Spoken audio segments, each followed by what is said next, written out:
Good morning, and welcome to another Minority Counterpoint program. This is your hostess, Gwen Blackburn. A couple of years ago, my guest appeared on Minority Counterpoint, and he was talking about starting a Black Architects Week.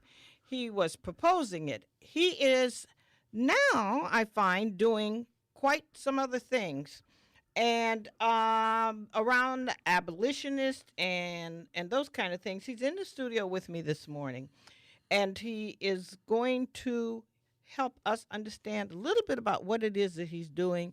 His name is Joe Edgecombe. He is cultural architectural historian, and I didn't even know he was a historian. So, good morning and welcome back, Joe. Hello, Gwen. Good morning. It's good to have you, Joe. From what I've been reading, you are quite the history buff, I guess. So, talk about your projects on abolitionist history a little bit. Firstly, I'll mention that Boston is a very historic city, Right. and the problem is that they celebrate the revolutionary history of Boston, which is in the period around 1776. And what happens, the resolution of slavery happened in the following century.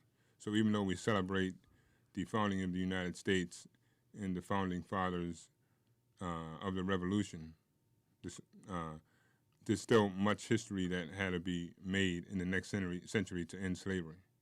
Okay, and so what are your projects that you're working with? I know that you have something that you're dealing with. Something about Stacy Hall. At first, I thought it was a person. Mm-hmm. I guess it is a place. Where is it? What is it? And why have you been focusing on Stacy Hall? There are people that are in historical studies that are in Boston, Black history, other histories of Boston. And what happens is whether it's an institutional scholar in African American history or one that deals with tourism, there's a sort of a famous story of what happened during the abolitionist Boston period, and something that happened to William Lloyd Garrison. Mm-hmm. And people often talk about it, but they don't document and they don't know exactly where it is, what happened, and how the city has transformed as far as the planning of the city and the development of the city. So as a cultural architectural historian, it was more or less fell under my auspices to verify and research and document this so people don't just have it as an abstract sense of history and go into the factual research on where and when and how this actually happened. So I guess my question is Stacy Hall an actual building? It seemed to me that it was from what I was looking, if I understand this, anti-slavery office. It was an office, yeah. A place yes. or something. Yes. And this place is on Washington Street. Is that in Roxbury? In downtown Boston Government Center. Oh, it's downtown. Yeah. Oh, okay. And so it is a hall, a building or a hall, and the office of William Lloyd Garrison's Liberator newspaper was located there? Yes. This was in 1835. Uh-huh. So that's some time ago. Yes. In the 19th century. Okay. So now, so there's almost been 200 years since then. Right. And for whatever reason, then you are putting some focus on it at this point in time, and maybe that ties in with the whole idea that you have of creating a tourism trail. I'm assuming since this is downtown Boston that would be part of your tourism trail. Talk about the tourism trail, what it would be and where. Okay, the trail that I'm proposing would be right on starting at City Hall Plaza, between the new city hall and the old state house, Okay. and that's where the corridor between the what is now the Citizens Bank Tower Mm-hmm. and which is now what they call Washington Plaza. And this is where this dramatic event happened. It was called the Boston Riot of 1835, or the Boston Mob Riot of 1835, what it's commonly called to as by most of your Black history scholars or other people that are have the historical trails and things like that. And at that event, there were like pro-slavery antagonists, and then there was anti-slavery people that was in the movement to end slavery. This included William Lloyd Garrison, a black abolitionist, William Cooper Nell, and Wendell Phillips. Oh, okay. And all these people were around in a large community, and as well, women were taking part of it. There's something called the Boston Female Anti-Slavery Society, and they were having a meeting at that time. And this is when pro-slavery mob at that time was trying to break up the meeting, as they did through other cities in the Northeast as well. And so you say the Boston riot. Was there actually a riot in 1835? It was a huge riot. It was a culmination of everything else that happened in other states along the East Coast during that early 19th century period. Okay. See, I'm not much of a history person, so when you talk about those kinds of things. So, in terms of the abolitionist movement that you've sort of been following up on, what we're talking about back in those days, what in the 1800s? Well, what I'm calling it now is a post-colonial era. Was the abolitionist era, also known as the Jacksonian era. Okay. And people in African American studies, they call it the antebellum era. It was the era of growth and development economically and mercantile-wise, and when the country was just developing as more of an industrial nation. It was a pre-industrial period. We need to. I know what I want to ask you about also, and that is that you have done some reviews on books. I don't think you've written a book yourself, have you yet? Not yet. Not yet, but that's coming, I'm sure. Yes. But you've done some reviews on books as I looked on the links. And tell me about the review that you've done, and how did you happen to do that? Okay. First, we'll just go over what happened in 1835. Okay. There was a big mob riot in 1835 by the pro-slavery proponents. William Lloyd Garrison was dragged through the streets, what's famously known as the story of what happened to William Lloyd Garrison in Boston. And it was lynch mobs at that time that was blatantly throughout the city that would do things against blacks and other abolitionists. So they had tracked him down after they broke up the meeting, and he was dragged from Stacy Hall over to where the old State House is at now, which was at that time City Hall. Okay. So because if you go back 50 years from 1835, it was the State House. Most people commonly know it as the State House, but the State House was moved at that time, 50 years later, in 1835, and it was then. Now in 1835, it was the City Hall. So during the abolitionist period, it was the City Hall, not the State House. This is when the mayor at that time broke up the mob that had attacked Garrison and tried to save his life. And then he had to place him someplace in safety, else there was a mob of like 5,000 people that was commonly known. The people that would follow the mob, and then there was a mob themselves that were after Garrison and also George Thompson. Okay. But 20 years later, there was an anniversary meeting of what happened 20 years before that of the Boston riot, of mob riot of 1835.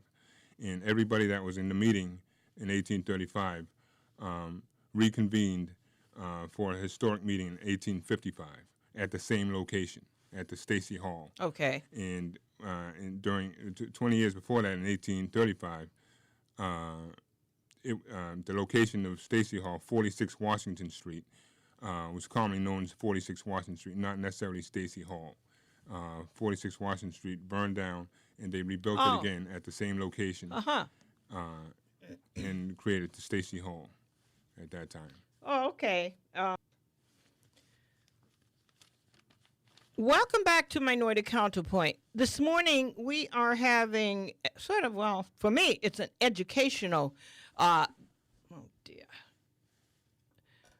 Welcome back to Minority Counterpoint. This morning we are having an educational, I guess you call it an educational discussion, because to me, for me it is, because I don't happen to be a history buff. Don't know a lot about, never was one of my favorite things to discuss or to read about history, and I know that's probably wrong. However, such is the case, and I'm truthful. This morning, I have Joseph Edgecombe, who is a cultural architectural historian, in the studio with me, and he's been talking about the abolitionists and back in 1835, anti-slavery movement, etc. What I would like to ask Joe to tell about that he didn't get a chance to before our break, I'd like for you to, Joe, tell about, you do review on books, and you were talking about one of the books, and I was concerned or interested in learning how that I think your reviews are on Amazon.com, and I was just curious about what you're doing the reviews on, why, and how do you get yourself on Amazon.com so people can see them? Okay. Amazon.com is sort of a popular site Right. for students. I was a textbook manager at one point, and it's a popular site. So what I did was I did research on this book called The Boston Mob of Gentlemen of Property and Standing, and that's regarding the Boston Mob riot of 1835. Mm-hmm. And what happens is the abolitionists at that time, they published a book of the 20th anniversary meeting in 1855, the big meeting they had in 1855.